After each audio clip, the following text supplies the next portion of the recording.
So, great question, and it all just comes down to personal preference. Um, I have had it to where I've put apple cider vinegar in my water every single time.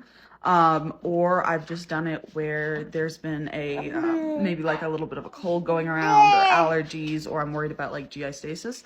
And I've actually found that by keeping up with the regimen, so putting apple cider vinegar in my water either every day or whenever the bottles are empty, I've actually minimized the amount of like crud going on in my barn to include nesting bauxi with my babies.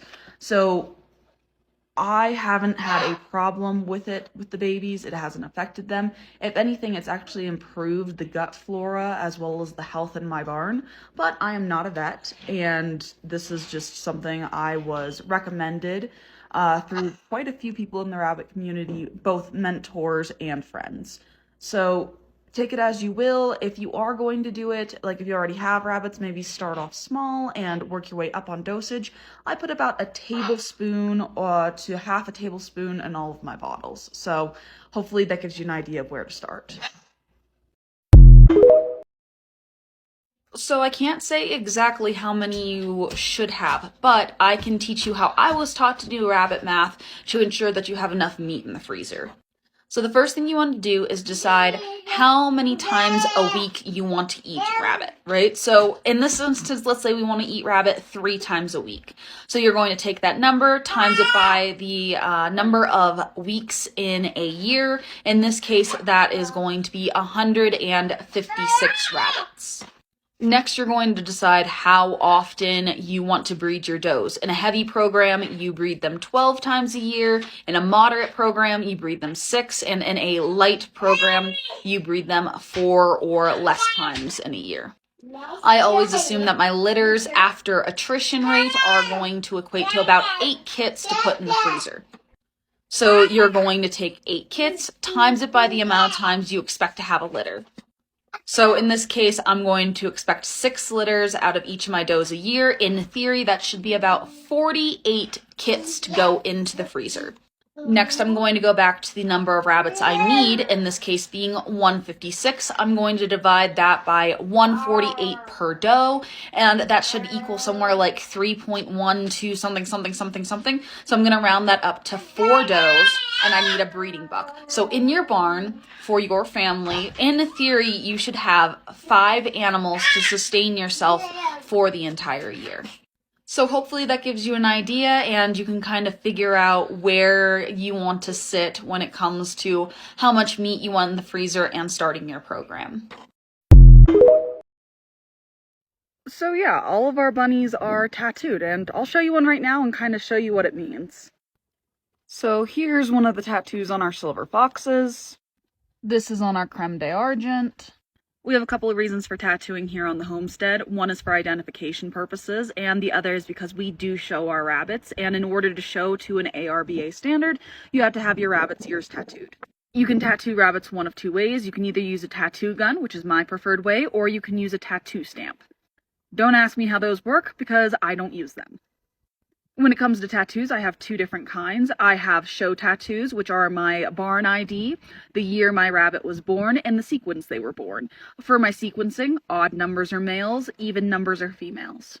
For my meat rabbits, I'm a little more simple. I'll put the first initial of the sire, then the first initial of the dam, and then I'll put sequence number.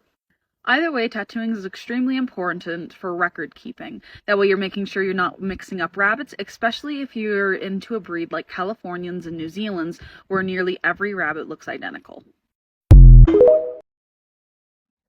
So today, all 3 of our dodo brains got out of the fence, right? They opened the gate and decided to go on a walk. They went down the trails out to the nearest camp parking lot and were just kind of chilling in people's trailer front yards. And I will say they did really good coming back home. We had to walk them home because of where they were located on the trails and where they were. It was about a 2-mile walk with all 3 of them. But I think that was a great reminder of why we work so hard on practical skills with haltering and desensitization when it comes to vehicles and random things on the road. So today is just your friendly reminder to make sure that you are working your horses and you are haltering and working on halter, braking, and all of that on both sides of your horse. I got a great compliment though from animal control. They said that we had some of the best looking horses that they'd ever come across and that they were some of the best behaved too. No one bit or kicked anyone and they were actually very friendly. So at least it ended on a good note. All of the horses came home, and animal control absolutely loved how well we have been working with them, I guess. So, not gonna lie, this comment really kind of made my morning. And that's just because this is kind of what the homesteading community and the farming community is supposed to be like, where we help each other out and we all stand beside each other and do what we can to, make people more self-sustainable and, just take care of each other. So thank you so much for, talking to me and reaching out like this. It really made my heart happy. So thank you and good luck with your, 3 new bunnies. And I'm so excited for you. I would love to see videos and photos and, I love seeing the progress of people. So good luck and I can't wait to see what you do. Y'all, I know spring is here because this dodo bird just tried to spook at a blanket I've had her in 20 million times, took 15 minutes to lunge out, and tried to pull the pole down. The kicker? She's been broke for over a year. So I know it's spring because she's sassy. So let's talk about why I have a baby bunny in my bra right now. Earlier tonight, one of the rabbits in our barn had a singleton litter and hasn't built a nest yet. We gave her some time. It's been about an hour and a half and there still is no baby and there still is no nest, so we pulled the baby away from her. The baby was chilly and it looks like she has been over-grooming a part of him. So to warm him up and to keep an eye on him, we are shelving him. Now, normally we would shelf a baby bunny in a box with its other litter mates, but because there is only one baby bunny, this makes it a little more difficult. So to keep him warm until mom makes a litter or until one of the other rabbits has another litter, we're just kind of hanging on to him. It could be till morning or it could be for a little while yet. Putting baby bunnies in your bra is also a really good option if you have kits born on the wire and they are cold. Your body is an appropriate temperature to kind of bring them back to life. Just remember that if you do have baby bunnies born on the wire, you have until they have blood pooling in their toenails to try to save them. You can also try putting them in a plastic bag in a vat of warm water if you want to. This is just the method I prefer. So I'm going to answer this in 2 ways just to cover all of my bases. If we're talking about butchering, it normally takes me about 5 minutes, depending on how much I butcher it down. If I'm just leaving a whole carcass, it takes me 5 to 7-ish minutes. If I have to actually process it, breaking it down into quarters, normally about 10 to 15 minutes because I am not the best butcherer in the world. Now, if you're talking about how to get them from itty bitty babies up to full-grown adults, then it just depends on what you're looking at. Our silver foxes take about 12 to 16 weeks to get to 5 pounds, but these guys, which are our Rex rabbits, will take closer to 20 weeks just because I want their skins to be a little tougher when I go to tan them. So I give them a little longer for their fur to kind of finish out. So yeah, hopefully that answered your question, whether it be for butchering or if it be for raising. All right, pardon the background, picking the kids up from school, not moving. So how I got into rabbits was my neighbor was my best friend growing up, and she had mini Rex and her sister raised silver martins, and I was obsessed from day 0. And some of my most fond childhood memories was us in the bunny barns, both at her house and at fair and all of that, and it's just a very wonderful part of my childhood.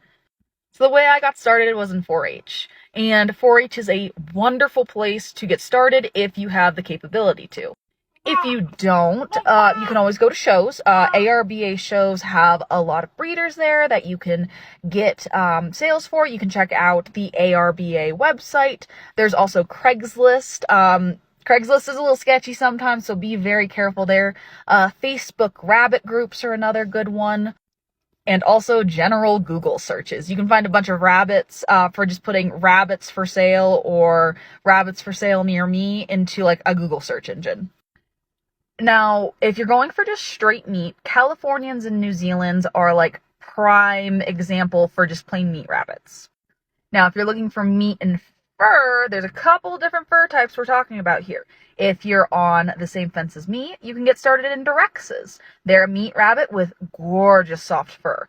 Now, if you're looking for fiber, like the kind of fiber you weave, you can get into something like Angoras. I will not touch an Angora. That is too much work, and I don't know much about them. But they have gorgeous long fur that you can like weave on a loom and make like a yarn out of. But you have to brush them a lot. I don't know if you bathe them or not. Angora people, please tell me. I need to know. But you do need to brush them a lot, and they require shearing. So if I were you, I would look into Rex rabbits because they have gorgeous fur and they are also used for meat. So we just got a litter of 7 baby bunnies, and I figured we could play the what color are they game, where we'll guess what color they are now, and in about 3 weeks see if we were right or not. Broken black, broken black, broken black. I promise there are different colors in here. Solid black, broken black, broken black, broken chin. So I would love to hear what your guesses are for this. So first off, I want to say thank you so much for following. I really appreciate it. As for the butchering, it's not that I only butcher during the spring, it's that I only butcher during warm weather. We live in the mountains of Colorado and it gets extremely cold, and I don't like butchering when it's cold like that because I have a bucket of water that I use that is at my feet that kind of gets splashed around as I'm cleaning things. And then I also have Raynaud syndrome, so I don't like anything cold and wet on my hands and fingertips because it's kind of weird and painful, and the blood flow thing just kind of freaks me out. That, and if I butcher anything else out, I don't actually have room in my freezer right now because of the amount of chickens that we currently have in there. So during the winter, most of our does get a bit of a break. We don't breed as heavily, and then also the animals that we do have on holdback are mostly for 4-H sales, FFA, meat pens, that kind of thing. So we normally don't have enough in the winter to butcher out because we're selling so many. So all of this to say, it's just kind of personal preference.